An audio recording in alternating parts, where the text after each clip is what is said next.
Warning, this video may contain content that may not be suitable for children or anyone else that is easily offended. Strong language, graphic content, nudity, bad jokes, and a possible idiot, aka myself, may be featured in the following clip. Viewer discretion is advised. Channel is not responsible for any damages that you receive watching this video.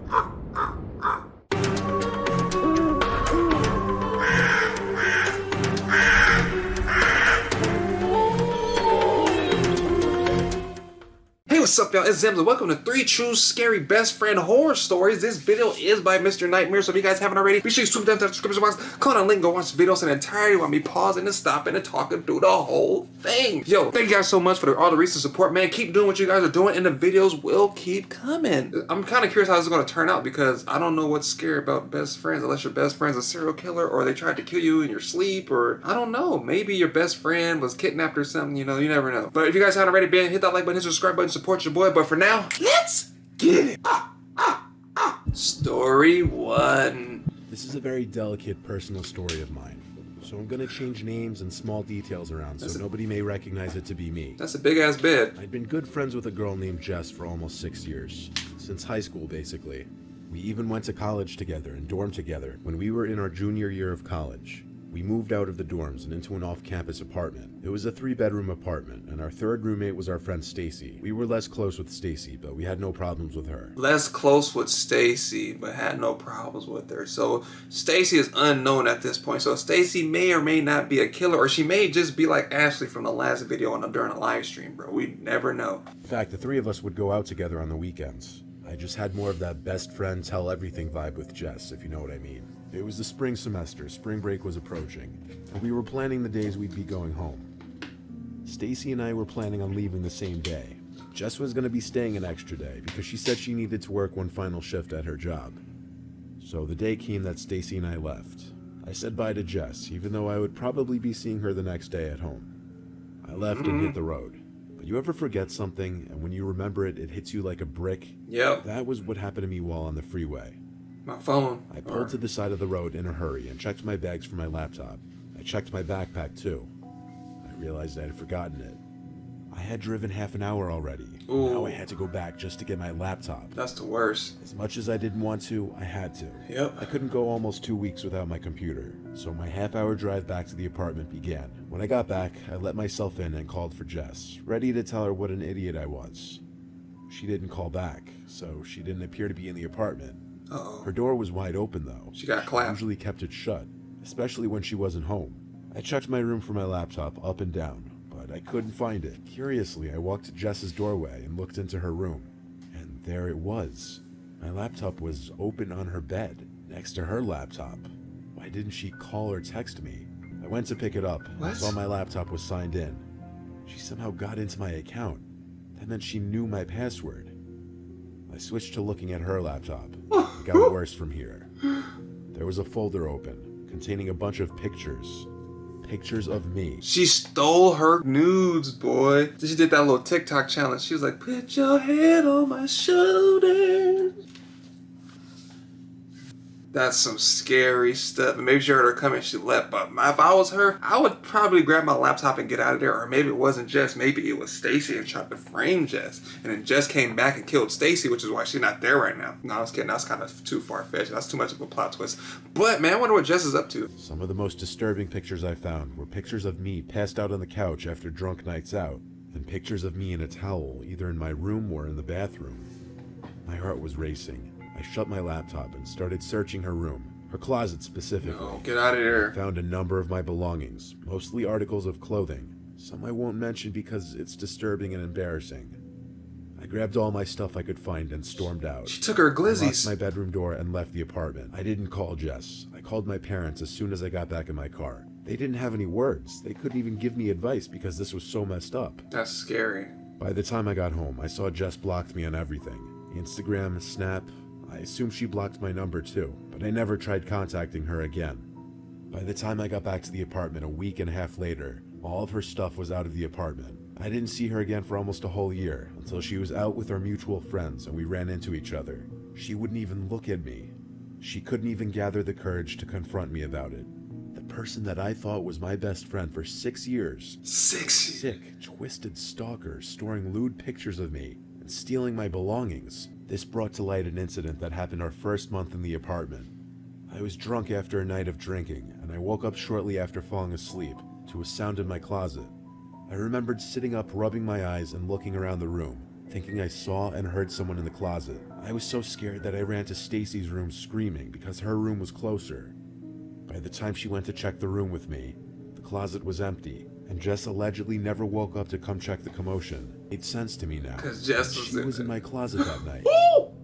I get sick to my stomach thinking about all the things that she may have done that I will never know about. She said some of the stuff is embarrassing, so it had to be the glizzies, sex toys and stuff like that. And maybe it was her lingerie or something, you never know, bro. Or toothbrush, you never know. Toenail clippers, I don't know. Her best friend was obsessed with her for 6 years, man. Now I bet everybody looking at their best friend like, even you never know. That's why I tell people everybody's not your friend. Maybe she was her good friend, but she was just creepy. Man, that's scary, bro. I wish they were able to show pictures because I want to see what these people look like. Us nobody. Story 2. Ooh, campfire. My old best friend Jason had a number of disorders. Well, I guess if you'd call them that. He had insomnia, he frequently had night terrors, and he battles depression. Yeah, he can't stay with me. He's got other personal issues that he doesn't really share. All I know is he takes a lot of medication. Red flag. One day, he and his roommate were having serious issues, worse than usual. Jason called me all distressed, saying they just got into a screaming match with one another, and it almost got physical, and that he needed a place to crash for a couple nights. Nope. I told him not a problem. He could sleep on the couch in my apartment for a few nights. Oh, no. When he arrived, I tried pressing him for more details on the fight, like why it happened, but he didn't tell me anything. I respected that though. If he didn't want to share personal details like that, I wasn't going to press him further for it. Shit, you about to tell me why you got into a fight. You just about to just run up into my house with insomnia, night terrors, and whatever else she said, bro. I know exactly a place where you could stay. The Motel 6 is welcome to everybody. It's rated E for everyone, bro. As long as you got maybe, $64? Bro, Motel 6 is there for you. Not Fort Couch, bro. You're not staying at Hotel Couch, bro. That's not it. That's not it at all. You gonna tell me what happened. If you could tell me what happened, or you could stay outside, bro. Go somewhere else. I want to know the exact story, and I'm going to call the other dude that you got in an argument to confirm that story. And if those stories don't match, guess what, buddy? You better go to the nearest Walmart and buy a sleeping bag, because that's the only thing you're going to have that night. He dropped his backpack full of clothes in the corner of the living room, and he kind of just watched TV and played Call of Duty on my Xbox for most of the day and night. I hung out with him for a bit, but I had my own things to take care of. When I got home, Jason was passed out on the couch under a blanket. I passed him quietly and got ready for bed. He pretended. I woke up randomly, feeling extremely thirsty, and the water bottle I kept next to my bed was empty. So I quietly went through the living room towards the kitchen. As I passed by the couch, I couldn't help but notice Jason wasn't on it. His bag was still in the corner of the room though, so it's not like he left. Here we go. Maybe he ran to the bathroom. Yeah. Either way, I didn't look around for him. I went back to my room and kept the door open a crack. It was a long time that I didn't hear Jason leaving the bathroom though, or simply laying back down on the couch for that matter. So I was going to get back up and look around for him just because I was concerned. But as I got up, I started hearing these ticking or clicking sounds, kind of like a rodent. I looked around the dark room, and only then did I notice Jason standing in the corner of my room, arms flat at his sides. I let out a scream and jumped, startled as putting how I felt mildly.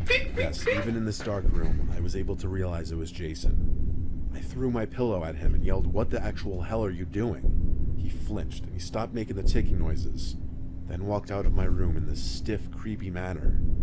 I heard him basically collapse onto the couch. I stepped out into the living room to try to talk to him. He didn't answer. I realized he must have been sleepwalking. The next morning I asked him about it, and he said he didn't remember any of it.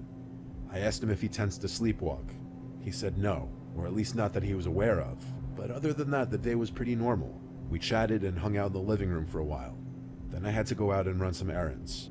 He'd be staying one more night at my place. One more night? Shit, you better than me. One more night. Nah, bro, that's it for you, big fella. You're not about to stand in my corner and tell me some... You could ass out by my house, bruh. You got to go, bro. I think my roommate he didn't have that bad, but he did talk in his sleep. It scared me a couple of times. I ain't gonna never forget. I came back one night. It was like 11 something, or maybe close to 11, and I had McDonald's, right? I was in Germany at the time. I went to sit on my bed. I mean, back in Germany, it was like the room. Like you shared a room. Like when I say roommate, like you was in the same room. It was like this side of the room and that side of the room. So when I sat down, he raised up like the Undertaker. You know what the Undertaker does on a WWE? Like, doom. Like that, he raised up, right? He didn't say nothing. He was just sitting there. And I was getting ready to dip a nugget, and I'm just like, you want some? He said, code red in the factory, and flopped back down and went to sleep, bro. 100%. Like, I thought he was about to take me out. Thought he was possessed or something, because I was damn sure about to fight for my life, bro. I'd have been mad if my food would have got cold, but it would have been him or me. Woke up randomly in the middle of the night. This time I wasn't thirsty, so I don't know what woke me up. But for curiosity's sake, I got up to check if Jason was on the couch. Lock your door. Not again. I called Jason's name pretty loud. He wasn't in the bathroom or the kitchen, nor did he seem to be in my room. I climbed back into bed and tried texting his phone, but nothing delivered, so it seemed to be off. I called his name one more time, really loud. Then I heard this disturbing, muffled speaking sound. I looked at the closet where it was coming from, and I saw through the 6-inch opening, Jason's face in the dark, peeking through the door, his hands over his mouth. I yelled at him full volume to get him out of my closet. He didn't listen. He had to be sleepwalking again. I went to the closet to open it fully. I grabbed his arm and pulled it to get him out of the closet. Don't wake him up. But as I did that, I saw the big carving knife in his hand. I looked at his half-lifeless looking face and ran to the bathroom and locked myself in. I considered calling the police, but I didn't. I waited until I heard him go back to the couch. Then I ran to my room and locked the door. I didn't understand how sleepwalking could escalate to a level that he'd be picking up weapons. It didn't seem right. Laying in my bed at 3 in the morning, I DM'd his roommate telling him what just happened and asking him what happened between the two of them. He didn't reply until the next morning. I woke up to 3 long DMs from his roommate. Basically, in short, he told me Jason is a sicko freak who needs help. And he said Jason came into his room with a knife the last night he was there and was standing at the foot of his bed before he tackled him to the floor. He said Jason claimed it was sleepwalking, but his roommate didn't believe it. This made the whole thing even scarier because Jason told me that he doesn't sleepwalk, or not that he's aware of. I asked Jason to leave that day because of what was going on. He did so. I think he went back to his mom's house. Jason and I still follow each other on social media, but I kind of faded things out from him after that. Why do we keep going through this every time we see a horror story, whether it's from Mr. Nightmare, Mr. Nightmare Files, or Darkness Reveals, Llama Arts, whatever it is? Why do people give people so many chances, bro? Who gets another chance after you got caught standing in the corner making rat noises, looking at me with lifeless eyes, bro? Who does that? And then you're going to say, I'm going to let him stay another night, and then you didn't learn your lesson the first time. Wouldn't your mind be like, you know what? I think he's sleepwalking. Maybe I should lock the door this time so he doesn't come in my room. No, they don't do that. They leave the door unlocked and then comes in and finds him not in the corner this time, but in the closet, peering out with a carving knife like it's Thanksgiving or something. And then you run to the restroom and you don't call the police and you wait until he goes back onto the couch and then wakes up the next morning and it tells him to leave after you talked to his previous roommate and you didn't. Wouldn't that be the first thing you would have done in the first place? If anybody comes to your house and does not want to give you the full story, red flag. Find out what happened. And then what made it even worse, the dude read the text message like, oh, it's not important. You know, I'm probably gonna let him kill her. He replies the next day and like, oh yeah, all this stuff happened. Like, bro, you really gonna do me like that? You gonna wait till the next day to tell me that? Man, story 2 kind of made me mad a little bit. They should make a story called like top 3 people that deserved it, like, or something like that. You get what I'm saying? Because that's crazy, man. Story 3. Watch your best friends, people. This is a deeply personal and disturbing story. All right, let's I'm get not it. sure why I'm choosing to share it with the internet, but here goes. I don't have too many friends. Up until a few days ago, I looked at this guy Milo as my best friend for a while. Met him in one of my college classes. Got along mostly because we always cheated on tests together and helped each other to find the answers for our homework assignments. Hey. Eventually, we started hanging out outside of class, and I would sooner or later start telling him a lot of personal stuff that I didn't tell many other people. Just because I felt most comfortable with him didn't mean I saw him as a super high-quality, genuine guy. He was just someone I thought was somewhat there for me. That's There was this reasonable. one night I didn't have plans, so I hit him up, and he suggested we hit one of the bars in town. I drove the 2 of us there since I wasn't planning on getting too drunk. This night, though, he for whatever reason decided to get blackout wasted, ordering shot after shot, mixed drink after mixed drink. Chocolate I wasted? had a couple drinks and cut myself off so I could drive. Milo was so drunk that he was approaching random girls and saying some pretty foolish things that were causing me to cringe. Bro, I had somebody like that. But let me know down in the comment section, if you are a person that drinks alcohol, what is your go-to drink? Let me know down in the comment section. I'm curious about that. If there's nothing, I always go for like vodka Red Bull or maybe like Jack and Coke. If not, I just probably take a beer. I don't really care which beer. Drink responsibly. Also, I've known people like that. There's some crazy dudes, man. Everybody can't be a wingman, bro. Everybody cannot be a wingman. I'll say it again. Everyone cannot be a wingman, bro. Some people are just plain out weird. I think I had a friend a while back that asked the girl, do you usually paint your nails that color? Like, what kind of question is that? Like, I would never take him against somewhere. Like, no, who says that? That's like me going up to a girl, well, what kind of dipping sauce do you get at McDonald's? Like what made you even say something? At one point, I had to apologize to these two girls for him. I tried to make light of it, but really the night just wasn't going the way I wanted it to, which was to have a chill, laid-back night out with my friend. He made it stressful, so I pulled him out of the bar and sat him in my car to drive us back to his apartment. I'd never actually been inside of his apartment before. Red flag. This was the first time. I walked him inside and laid him down on his couch, where he instantly seemed to just crash and pass out. Sus. He dropped his phone out of his hand and onto the floor, but didn't flinch. So yeah, he was out. His phone was on and unlocked though. Honestly, I always wondered what the hell Milo even did for work, considering he always seemed to be down to spend money, but never talked about work. Mind your business, people. In a perfect world, I shouldn't have done this, but I picked up his phone and started going through his camera roll. I don't know what I was expecting to find, honestly. The glizzy It was picture. really just being a sneaky snoop. But I was doing it because I often thought Milo was a little sketchy and was hiding some things. If you know he was sketching, why do you want to be his friend? Oh. His camera roll is full of junk, like screenshots of websites, texts, and a bunch of selfies. So I went to the album section and found this suspicious album titled Girls. I opened it expecting to find nudes or porn pictures or whatever, but no, it was much worse. What I found in there were pictures of young women tied up to a bed. In a lot of the pictures, the women were visibly distressed and crying. I won't get into any graphic detail, but the pictures were disturbing. I thought maybe they were from the internet at first, but I took note of the blue bed cover. I went to Milo's room and flicked on the light. When I saw the blue bed cover, I shook my head in disgust, and I guess because I actually had no idea how to feel. Call the police.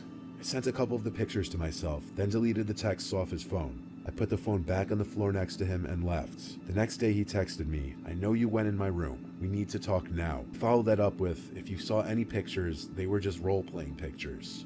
I ignored him. I didn't know how he knew I saw the pictures though, and I don't know how he knew I was in his room. Cameras. That next night he came to my door and rang the bell like 30 times. I ignored it. And hours later, when I was trying to sleep, rocks were thrown at my window, and I heard Milo outside calling up to me. Not today, Satan. Moments later, I heard him trying to open one of my windows, when I picked up my phone and called him, and yelled at him to simply leave me alone or I would be calling the cops. Oh, I thought he said you about to pick up the phone and call to Jesus and tell him you got one on the way. Well, you come knocking on my window after I just seen what I saw on your phone, boy. You about to get the icky with the blicky eye. I'm not gonna let you get the chance to come to my house, stupid. Then I hung up. He didn't text me or call me again. I still have those two pictures on my phone, and I'm really wondering what I should do and how I should proceed with it. The He police? knows I saw those pictures. I don't know if he's gonna target me if he gets the chance, or if he's gonna move out or what, but at this very moment, I'm a little scared for my well-being. I'm going to keep the pictures in my phone so when somebody accidentally stumbles across my phone and see the pictures, they're going to think it's me. Yup. So this dude is probably still walking around with these pictures in his phone. People probably gonna think it's him. I don't know. Me personally, I would've went to the police when he was knocked out right then and there. Like, hey, bruh, you got some dude here that's probably raping and molesting or maybe human trafficking women through his house. You get what I'm saying? Because if it was role playing, you wouldn't be trying that hard to get in contact with me, right? You'd be like, oh, hey, man, next time I go through my phone. And what makes it even creepier is he knows he's went in his room. How? Either one, he left something on his door to where he opens it and something fell over, or he had something a certain way and he touched it, or this dude got cameras in his room because one, he probably had them women under surveillance if they were trying to escape. I mean, that would just be my thing, right? If they're distressed or crying and you want to keep somebody under control, you'll have a camera in there so you can watch them throughout the day, whether you're not at home. If you are at home, if you're doing something, you can look at them. But that's my opinion on it. Let me know down in the comment section what you thought, and let me know which story that you thought was the creepiest, man. Thank you guys so much for showing support. This video is by Mr. Nightmare, so if you haven't already, be sure you swoop down to the description box, click on that link and go watch the videos in entirety while we pause it and stopping through the whole thing. And if no one told you today, I love you. And if you're new to the channel, my name is Reprisal Zims, and welcome to the Crow's Nest. But again, thank you guys for watching, and I'll see you guys next time.